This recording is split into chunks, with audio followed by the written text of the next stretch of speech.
नमस्कार दोस्तों, स्वागत है आपका लर्निफाई के यूट्यूब चैनल में। यह है अपनी वर्ल्ड ज्योग्राफी की सीरीज जिसमें हम देख रहे हैं भू आकृतियों के प्रकार यानी टाइप ऑफ लैंडफॉर्म्स, जिसमें आज हम देखने वाले हैं मैदानों के बारे में। मैंने आपको इस श्रृंखला में पर्वत और पठारों के बारे में ऑलरेडी बता दिया है। विश्व के प्रमुख पर्वत हैं वो मैंने आपको बता दिए हैं। विश्व के प्रमुख जो पठार हैं महत्वपूर्ण वो मैंने बता दिए इंक्लूडिंग इंडिया के। और भू आकृतियों के अब जो एक और प्रकार रह गया मैदान, उनके बारे में आज हम जान लेंगे इस वीडियो में। तो चलिए शुरू करते हैं आज का लेक्चर। ये वाला चित्र मैं आपको फिर से एक बार बता दूं कि कौन सी चीज़ क्या है। यहाँ से आपको कुछ चीज़ें समझ में आ जाएगी। जैसे ये पर्वत है, आपको पता लग ही रहा होगा। ऐसा क्षेत्र जो अपने आसपास के क्षेत्र से ऊंचा उठा हुआ हो, स्पष्ट दिखता हो और उसका जो शीर्ष है वो आधार से संकरा हो, मतलब आधार जितना चौड़ा नहीं हो, तो वो हो गया पर्वत। और जब एक साथ बहुत सारे पर्वत मिल जाते हैं तो देखिए वो बन गई पर्वत श्रृंखला, है ना। देखिए ये पर्वत श्रृंखला बन गई ना, ये तो पर्वत श्रृंखला हो गई, ठीक है। अब जो छोटी होती है वो पहाड़ी हो गई और दो पर्वतों के बीच में हो गई वो घाटी हो गई, ठीक है। पर्वतों से जो थोड़ा ऊंचाई में कम होते हैं और जो उनका जो शीर्ष है वो सपाट होता है, मेज के आकार का होता है, वो हो जाते हैं क्या, पठार। तो ये हो गया पठार अपना। और ये एक नदी आ रही है, मुख्य नदी यहाँ से, और इस मुख्य नदी में अगर कोई नदी मिलती है तो उसे कहते हैं सहायक नदी। और इस नदी में से अगर कोई नदी मान लो ये है और इस नदी से कोई नदी अलग हो गई, जैसे ये यहाँ से नदी हो गई, एक इधर से हो गई, तो ये जो नदी हो गई इससे अलग हुई वो हो गई वितरिका, है ना। फिर ये जो नदी जहाँ पर आके समुद्र से मिलती है वो होता है डेल्टा, ठीक है। ये झील दी हुई यहाँ पर। मैदान मतलब जो स्पष्ट रूप से आपको दिख ही रहा होगा, जिनकी ऊंचाई ज़्यादा नहीं होती है ना, ये मैदान है, ठीक है। और ये है स्थल संधि। ये स्थल संधि और जल संधि क्या होती है ये आपको पता होना चाहिए, है ना। ये है स्थल संधि। स्थल संधि मतलब अगर दो जो अपने भूभाग है उनको कोई संकरा क्षेत्र जोड़ रहा हो वो होता है स्थल संधि। और जो तीन ओर से पानी से घिरा हुआ होता है प्रायद्वीप। और ये है देखिए यहाँ पर जल संधि। जल संधि मतलब दो वाटर बॉडीज को, दो जलीय जो वाटर बॉडीज हैं उनको अगर कोई संकरा क्षेत्र जोड़ रहा है तो उसे कहते हैं जल संधि, जल संधि, ठीक है। और ये जो चारों ओर से पानी से घिरा हुआ होता है द्वीप, ये हमने समझ लिया अच्छे से। ये है यहाँ पर समुद्र पूरा। अब चलते हैं आगे। पर्वत हमने देख लिए, पठार हमने देख लिए। आज हम देखने वाले हैं मैदानों के बारे में। मैदान क्या होते हैं, वो समतल भूमि के बहुत बड़े भाग होते हैं, ठीक है। वो सामान्यतः समुद्र तल जो होता है ना, समुद्र तल का मतलब जो समुद्र की तली होती है, तली मतलब वो नीचे वाले तली नहीं। जैसे मान लो ये समुद्र है अपना, है ना, तो इसका ये जो ऊपर वाला है ना, ये तो ये जो है ये तल, इस तल से 200 मीटर से अधिक ऊंचे ये नहीं होते हैं सामान्यतः। और मैदान समतल हुआ करते हैं।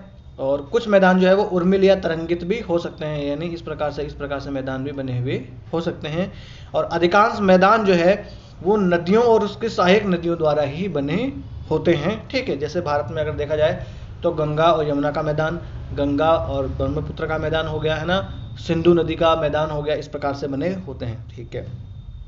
नदियाँ क्या करती है, पर्वतों के ढालों से नीचे की ओर उतरती है और नदियाँ जो है पहाड़ों को अपरदित कर लेती है। अपरदन और अपक्षय क्या होता है, मैंने कल थोड़ा सा आपको बता ही दिया था।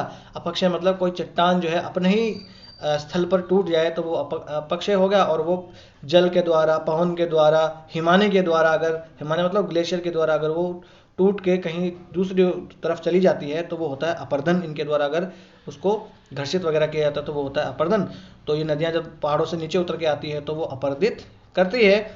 और ये अपर्दन किया हुआ जो इनका पदार्थ होता है वो आगे ले जाकर कहीं ना कहीं पे डिपॉजिट कर देती है। और जहाँ वो डिपॉजिट करती है, डिपॉजिट करना मतलब निक्षेप करती है, निक्षेपित करती है, वहीं मैदानों का निर्माण हो जाता है। जिस प्रकार से जैसे गंगा नदी का मैदान मतलब गंगा नदी ने लाखों सालों में जब वो बह के आई है तो पहाड़ों से जो गाद लेके आती है इकट्ठा अपने साथ, उसको वहाँ पर वो जमा कर देती है, निक्षेपित कर देती है, उसके वजह से वो उसका निर्माण होता है, ठीक है। सामान्यतः ऐसा होता है कि जो ये जो नदियों के मैदान होते हैं वो बहुत उपजाऊ हुआ करते हैं, है ना। जैसे अपने यहाँ पंजाब वाला क्षेत्र है, वो इतना उपजाऊ क्षेत्र क्यों है, क्योंकि वहाँ पर 5 नदियों वाला क्षेत्र, इसलिए तो उसे पंजाब कहते हैं, ठीक है। फिर और परिवहन के साधनों का निर्माण करना यहाँ पर आसान होता है ना। नदियों ये जो अपना क्या होता है, मैदान, क्योंकि नदियाँ भी यहाँ पर नेविगेबल हो जाती है। नेविगेबल मतलब जहाँ पर आराम से परिवहन किया जा सके, और यहाँ पर आराम से सड़क बनाना भी आसान है, पहाड़ों पे नहीं है ना आसान। हाँ ठीक है। फिर इसलिए विश्व के ये जो मैदान है वो विश्व के सबसे अधिक जनसंख्या वाले भाग हुआ करते हैं। जनसंख्या अगर कहीं भी बसती है तो वो नदियों के मैदानों में ही बसा करती है।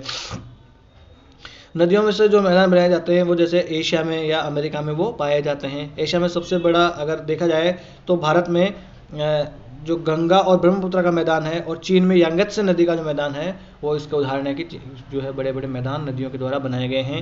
ये नदियों का मैं अभी चित्र की सहायता से आपको बताने वाला हूँ, ठीक है। फिर मैदान मनुष्य के रहने के लिए सबसे उपयोगी क्षेत्र होते हैं। यहाँ की जनसंख्या बहुत ज़्यादा होती है क्योंकि यहाँ पर मकान बनाने के लिए और खेती करने के लिए भूमि समतल होती है और बहुत मात्रा में उपलब्ध भी होती है। और उपजाऊ मिट्टी होने के कारण क्या है, खेती यहाँ पर बहुत अच्छी खासी हो पाती है। जैसे अपना गंगा का मैदान है देश में, और यमुना का मैदान आप मान लीजिए, आप पंजाब वाला इलाका है पंजाब, है ना, वो आप मान लीजिए सिंधु व सतलज वाला मैदान, वो भी अपने आप बहुत उपजाऊ क्षेत्र हैं। ये यहाँ पर कृषि कर रहे हैं लोग मैदानों में। आगे चलें। अब यहाँ पर दिया हुआ है स्थल रूप और लोग, यानी जहाँ पर लोग रहते हैं और जो स्थल रूप है वो कैसे एक दूसरे को प्रभावित करते हैं। तो स्थल रूप जो है वो किस प्रकार से लोगों को प्रभावित करते हैं, ना। जैसे अगर मैदानी क्षेत्रों का जीवन जो है वो पर्वतीय क्षेत्रों की तुलना में ज़्यादा सरल होता है, क्योंकि यहाँ पर घर बनाना, फसलें उगाना और सड़कें बनाना ये आसान हुआ करता है। अगर देखा जाए तो पहाड़ों में तो ज्वालामुखी, भूकंप, ये सब चीज़ें भी आती रहती हैं, है ना। हमने देखा कि नहीं देखा कि पहाड़ों में जैसे ग्लेशियर जो है वो एकदम से आ गया तो हिमस्खलन हो गया, भूस्खलन होने की समस्या है। अभी हमने करंट में देखा ही होगा किस प्रकार से उत्तराखंड में, है ना, पूरा भूस्खलन हो गया वहाँ पर, ठीक है। और वहाँ के लोग, जैसे अगर पहाड़ों में लोग रहे होंगे, ठंडे वाले इलाके में लोग रहे होंगे, रहते हों, तो उनका खान पीन सब अलग होता है। मैदानों में रहने वालों का खान पीन सब अलग होता है। वहाँ पर दूसरी प्रकार की कृषि की जाती है और वहाँ पर अलग प्रकार की कृषि की जाती है ना। अब देख लेते हैं हम जो विश्व की प्रमुख नदियाँ हैं और उनके द्वारा जो मैदान बनाए गए हैं वो देख लेते हैं। देखिए, ये है नील नदी, दुनिया की सबसे लंबी नदी। याद रखना, क्या लंबी, सबसे बड़ी नहीं, लंबी नदी। लंबी और बड़ी होने फर्क है ना। तो सबसे लंबी नदी है दुनिया की, वो है नील नदी। इसका जो है निर्माण दो नदियों से मिलकर होता है। एक होता है व्हाइट नाइल, जिसे श्वेत नील कहते हैं। ये यहाँ है विक्टोरिया झील।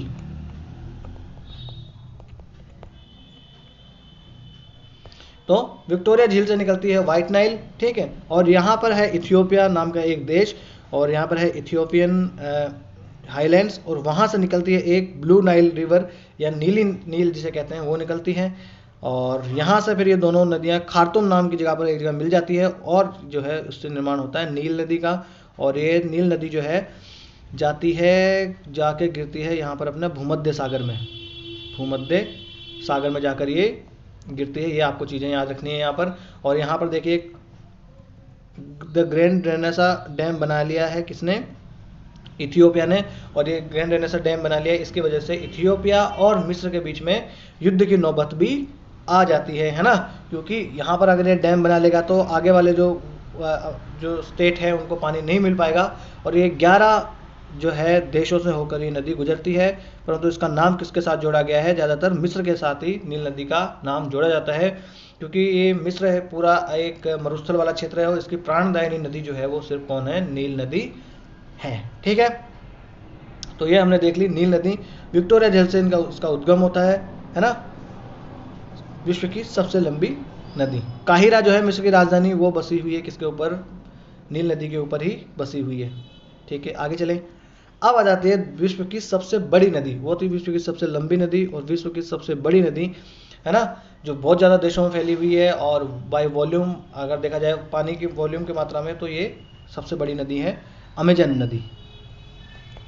अमेजन नदी कहाँ बहती है, तो अमेजन नदी बहती है दक्षिण जो अमेरिका है उसमें। ये बहुत सारे देशों से गुजरती है। देखिए यहाँ पर इक्वेडोर है, कोलंबिया है ना, वेनेजुएला है, गुयाना हो गया, ब्राज़ील तो हो गया, बोलीविया हो गया, यहाँ पर पेरू हो गया। इस प्रकार से बहुत सारे देशों से होकर ये गुजरती है, ठीक है।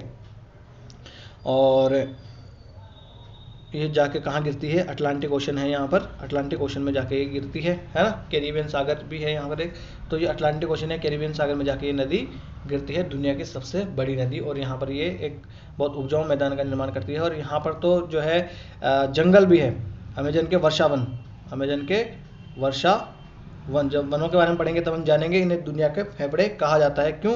क्योंकि दुनिया के जो 20% जो ऑक्सीजन है वो तो यहीं से उत्पादित होती है। आगे चलते हैं। ये है एक और दो नदियां यहाँ पर है, एक मिसिसिपी, एक और मिसौरी। ये है उत्तरी अमेरिका, उत्तरी अमेरिका महाद्वीप है, इसमें बहती है मिसिसिपी और मिसौरी रिवर, है ना। ये पूरा जो है बना हुआ है अपना नॉर्थ, ये यूएसए है, यानी यूनाइटेड स्टेट्स ऑफ अमेरिका। इसमें एक है मिसिसिपी और एक है मिसौरी, एक है मिसिसिपी। तो मिसिसिपी मिसौरी रिवर जो है उसका ये जो है मैदान है, ये भी बहुत उपजाऊ मैदान है यहाँ पर, ठीक है।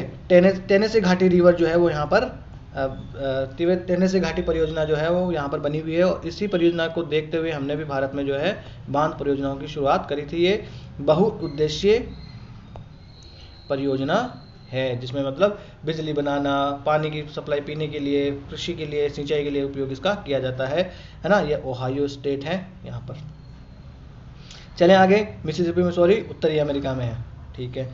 फिर देखिए ये चीन की नदी आ जाती है, ये है यहाँ पर येलो रिवर, ये जो आपको दिख रही है यहाँ पर है येलो रिवर, है ना। और ये बीजिंग यहाँ पर बना है, बीजिंग है चीन की राजधानी। और ये है यहाँ पर यांगत्सी नदी, जो वहाँ पर बुक में हमने अभी पढ़ा था, ये है यहाँ पर यांगत्सी रिवर, है ना। और ये यांगत्सी रिवर भी नेविगेबल रिवर है, और इस पर देखिए बड़े बड़े शहर बसे हुए हैं यांगत्सी रिवर पर। कौन से? वुहान शहर, जहाँ से चाइना जो है उसका उद्गम हुआ था। चेंगडू जो है, ये सिचुआन बेसिन है ना, वो इसी नदी के घाटी में है। तो चेंगडू, सिचुआन बेसिन यांगत्सी नदी के इसमें है। शंघाई, जो चाइना का सबसे बड़ा पोर्ट है, शंघाई पोर्ट, वो इसी नदी पर है। और वुहान सिटी, जहाँ से जो कोरोना का उद्भव माना जाता है, तो वुहान शहर भी कौन सी नदी के ऊपर ही है? तो वो है यांगत्सी जो नदी है उसके ऊपर ही है ना। ये ग्वांझोउ रिवर है, ये तो कोई ज़्यादा आदमी नहीं पूछेगा। एक तो येलो रिवर और एक यांगत्सी रिवर, ये आपको याद रख लेना है। शंघाई, वुहान और कौन सा ये सिचुआन बेसिन, चेंगडू, ये कहाँ पर है? तो इसी नदी के ऊपर है, ये याद रखना आपको। चाइना की नदी देख ली। आगे चलते हैं। ये आ जाता है यहाँ पर, ये वाले नक्शे में देखते हैं इसे। ये टर्की है यहाँ पर आज का, ये सीरिया है यहाँ पर, ये इराक है, ये यहाँ पर ईरान है ना। यहाँ पर दो नदियाँ बहती है, टिग्रिस और यूफ्रेटस रिवर। और ये टिग्रिस और यूफ्रेटस रिवर जाके कहाँ गिरती है? फारस की खाड़ी में। ये याद रखना आपको, फारस की खाड़ी में। यहाँ पर एक ज़माने में, पुराने टाइम में मेसोपोटामिया सभ्यता हुआ करती थी। तो वो मेसोपोटामिया रिवर और सभ्यता थी कौन सी नदियों के किनारे थी? तो टिग्रिस और यूफ्रेटस रिवर जो है उनके किनारों पर बसी हुई थी मेसोपोटामिया सभ्यता, है ना। तो ये देखिए टर्की, सीरिया, इराक वगैरह में होकर ये नदियाँ गुजरती है, और आखिर में आके कहाँ गिर जाती है? फारस की खाड़ी में। आगे चलते हैं। ये है अफ्रीका की कुछ महत्वपूर्ण नदियाँ, इसमें से हमने नील नदी ऑलरेडी पढ़ ली है, ठीक है। ये देखिए यहाँ पर स्वेज कैनाल बनी हुई है, ये भूमध्य सागर है, ये लाल सागर है यानी रेड सी है, गल्फ ऑफ अदन है, ये अरब सागर है पूरा, है ना, हिंद महासागर का भाग होता है ना, वो है यहाँ पर। ये है फारस की खाड़ी यहाँ पर, है ना। ये गल्फ ऑफ जो है वो है फारस की खाड़ी है यहाँ पर।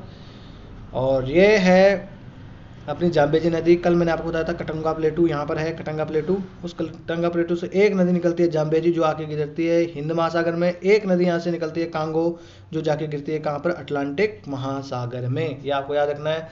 एक लिम्पोपो रिवर है, वो कहाँ गिरती है? देखिए इन नदियों से सवाल कैसे बनते हैं? यहाँ से बनते हैं कि ये नदी कौन से सागर में जल गिराती है। या तो एक बनेगा कि ये नदी जो है कौन से देशों से होकर गुजरती है, या कौन से महाद्वीप की ये नदी है।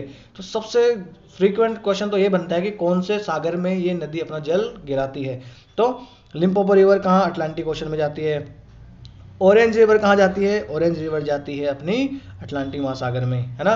अटलांटिक में ऑरेंज, अटलांटिक ऑरेंज याद रखना। लिम्पोपो कहाँ पे आती है? हिंद महासागर में।